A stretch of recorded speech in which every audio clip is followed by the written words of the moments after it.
Hi everyone, welcome to Harvard Synapse's first YouTube video. In this video, I will give a brief overview of TBI, traumatic brain injury. TBI is under the general category of acquired brain injury, which is brain damage from events after birth. It is further separated into two types of injuries, one being non-traumatic brain injury, which is damage to the brain by internal factors like lack of oxygen, toxin exposure, tumor pressure, etc. Traumatic brain injury, on the other hand, is a structural injury or physiological disruption of the brain function from an external force. TBI can be caused by, but are not limited to, falls, vehicle accidents, being struck by objects, sports, and explosions.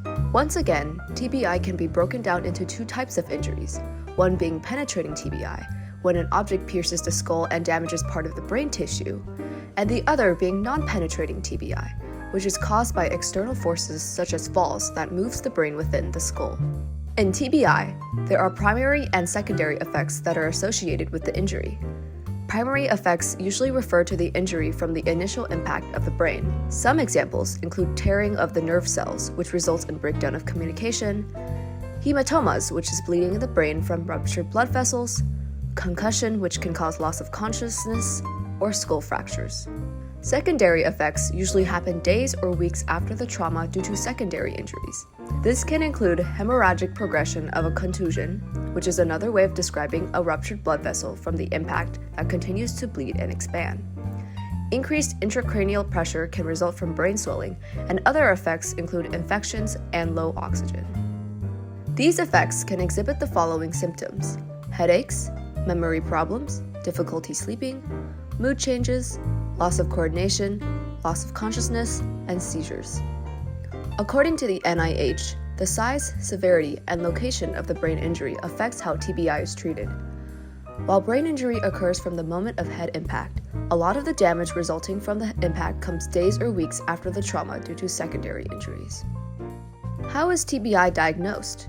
Doctors typically use the scale called the Glasgow Coma Scale, which is a 15-point test that tests the severeness of the brain injury.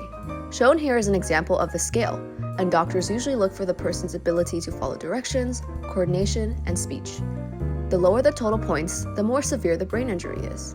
Imaging tests are also used for diagnosis. Computerized tomography, aka CT scans, use a series of X-rays to create a detailed view of the brain. It can look at fractures, any bleeding in the brain, blood clots, or bruised and swelling of the brain tissue. The white spot shown in the image here is an example of a frontal scalp ruptured blood vessel. Another type of scan, MRI, which stands for magnetic resonance imaging, uses radio waves and magnets to create a detailed view of the brain. The image shown here is an example of a hemorrhage. There are several treatments available for individuals with TBI. This includes counseling for emotional support, many different types of therapy such as physical, occupational, and speech therapy, surgery for reducing bleeding and pressure, and rest to let your brain heal itself. According to the National Institute of Neurological Disorders and Stroke, people who receive immediate medical attention at a certified trauma center tend to have the best health outcomes. So why do we need to know all of this? Well, according to the National Synapse Organization, 70% of TBI individuals feel some form of social isolation when recovering from a brain injury. Well, what can we do? Extend a helping hand to those recovering from TBI and show them lots of care and support. Synapse is a national organization that provides support for TBI individuals by hosting peer support groups, pairing buddies with TBI individuals, and teaching educational TBI events. Visit their website for more information and to find chapters that you could join. Thank you for watching this video. Feel free to subscribe to our channel for more TBI-related topics.